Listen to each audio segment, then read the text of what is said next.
Good morning, student. Today we are going to discuss about the some important topic such as normality equation and molarity equation. ध्यान दें, इसके पहले हम concentration term के विषय में बात कर चुके हैं, जो था आपका नॉर्मेलिटी था, मोलैरिटी था, मोलैलिटी था, मोल फ्रैक्शन था, मास फ्रैक्शन था, mass percentage, volume percentage, strength, ये सब मैं आपको बता चुका हूँ। आज अगला टॉपिक है नॉर्मेलिटी इक्वेशन।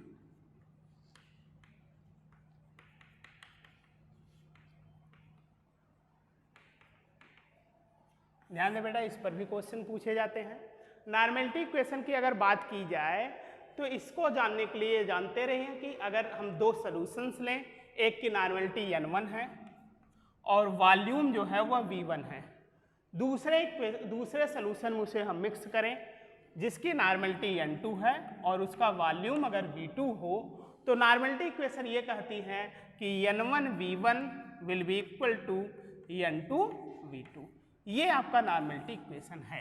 ध्यान रखिएगा, ध्यान रहे कि एक इक्वेशन की नॉर्मेलिटी n1 रहे, उसका वॉल्यूम v1 रहे, दूसरे का n2 नॉर्मेलिटी और वॉल्यूम v2 हो, तो आपका normality equation n1 v1 equal to n2 v2। ये आपका नॉर्मेलिटी इक्वेशन हुआ। इसको क्या ध्यान रखिए, चार टर्म है इसमें, 1 2 3 4, कोई 3 टर्म दिया रहेगा, एक टर्म आपको निकालना होगा। अनदर आपका है मोलैरिटी इक्वेशन।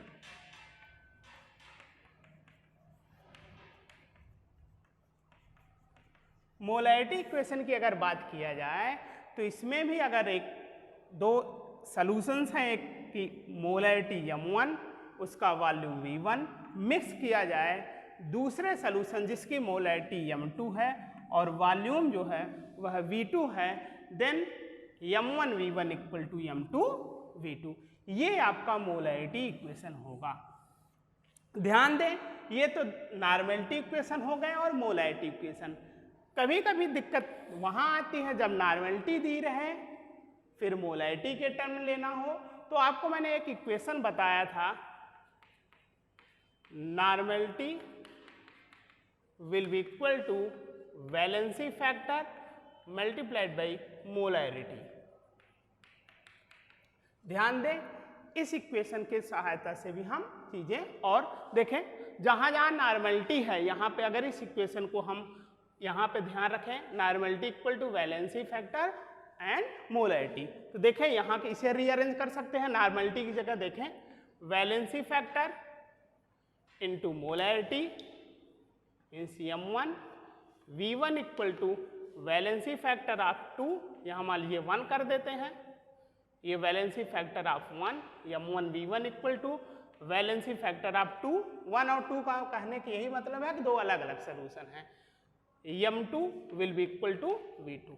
ध्यान रहे, जब दोनों सॉल्यूशंस के वैलेंसी फैक्टर सेम हो जाते हैं तब यही आपका मोलैरिटी इक्वेशन इस तरह से बन जाता है, m1 v1 equal to m2 v2। लेकिन कंडीशन क्या हो, when valency factor of 2 solutions are same, valency factor of 1 will be equal to valency factor of 2, तब आपका m1 v1 equal to m2 v2। एक चीज और ध्यान रखिएगा, अगर आपका अलग अलग नंबर ऑफ मोल्स हैं दोनों सॉल्यूशन के, तो आपका यही मोलैरिटी इक्वेशन कुछ इस तरह हो जाएगा, m1 v1 upon n1 equal to m2 v2 upon n2।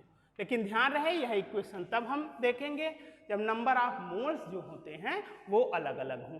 ध्यान रहे बेटा, आपको ये इक्वेशन ध्यान रखने होंगे, ये एक इक्वेशन, फिर दूसरा ये, फिर ये और ये, चारों इक्वेशन आपको ध्यान रखने होंगे।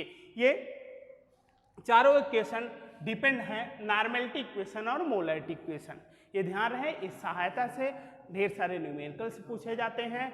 क्या कुछ किस तरह से न्यूमेरिकल है वो हम देखते रहेंगे, ये ध्यान रखिएगा।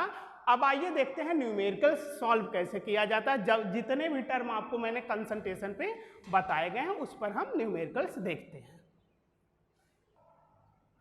हाँ बेटा ध्यान दे, क्वेश्चन अब एक तरफ से मैं बता रहा हूँ जितने कंसंट्रेशन टर्म थे, अब ये ध्यान देना है कौन से फार्मूले किस जगह हमें यूज करने हैं। देखें question is what, A solution is prepared by adding 2 gram of substance A to 18 gram of water.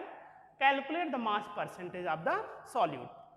ध्यान दें यहाँ क्वेश्चन में पूछ लिया गया what is the mass percentage, तो हमें फार्मूला याद होना चाहिए। Mass percentage of any component is equal to the mass of that component to the mass of the solution multiplied by 100। याद रखिए करिए, mass of any component.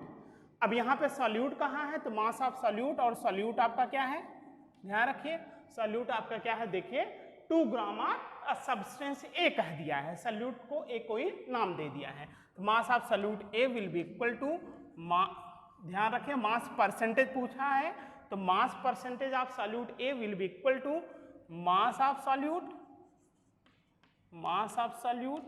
A divided by mass of solution multiplied by 100। ध्यान दे बेटा, मास of solute कितना दिया गया, 2 gram, divided by mass of solution दिया ही नहीं गया है, लेकिन हम जानते हैं सॉल्यूशन क्या होता है, solution is the sum of solute plus solvent. तो सॉल्यूट का मास दिया गया 2, 18 ग्राम वाटर सॉल्वेंट का मास दिया है, तो ध्यान रखें सॉल्यूट और सॉल्वेंट का मास हम ऐड कर देंगे, तब क्वेश्चन में ध्यान रखिए सॉल्यूशन का ही रखना है, मल्टीप्लाइड बाई 100।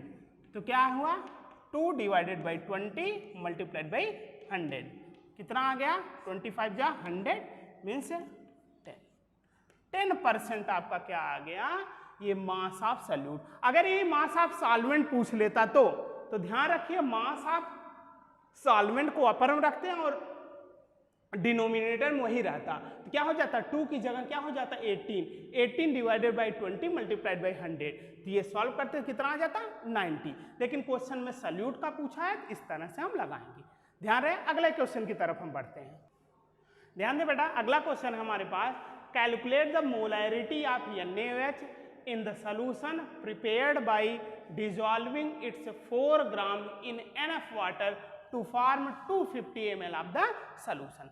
तो हमें मोलैरिटी का फार्मूला मालूम होना चाहिए, आपको मैं ऑलरेडी बता चुका हूं, molarity will be equal to number of moles, और नंबर ऑफ मोल्स क्या होता है, mass of that component means mass of solute, और सॉल्यूट में क्या है यहाँ पे, ध्यान रखिए NaOH है, तो mass of NaOH divided by molar mass of NaOH whole divided by volume of solution in litre. लेकिन ध्यान रहे यहाँ पे वॉल्यूम किस में दिया गया है, ml में, तो हम क्या करेंगे volume of solution in ml है, तो हम क्या करेंगे 1000 का मल्टीप्लाई कर देंगे, तो क्या आ जाएगा, वैल्यू रख देते हैं हम, मास कितना दिया गया देखें 4 ग्राम divided by molar mass of NaOH हम निकाल लेंगे, Na का कितना होता है 23, ऑक्सीजन का 16, हाइड्रोजन का 1, होल डिवाइडेड बाई वॉल्यूम दिया गया 250 मल्टीप्लाइड बाई 1000। इसे सॉल्व करते हैं हम, 4 डिवाइडेड बाई, इसे ऐड करेंगे 23 प्लस 16 प्लस 1 40 आ जाएगा, और इसे 254 जा 1000 मल्टीप्लाइड बाई कितना आएगा 4 10 जा 40 मीन्स 0.4 आपका मोलैरिटी आ गई 0.4। इस तरह से आप सॉल्व कर लीजिएगा, कोई भी कंफ्यूजन किसी तरह का हो तो आप वो पूछ लिया करिए, ठीक। Thank you very much.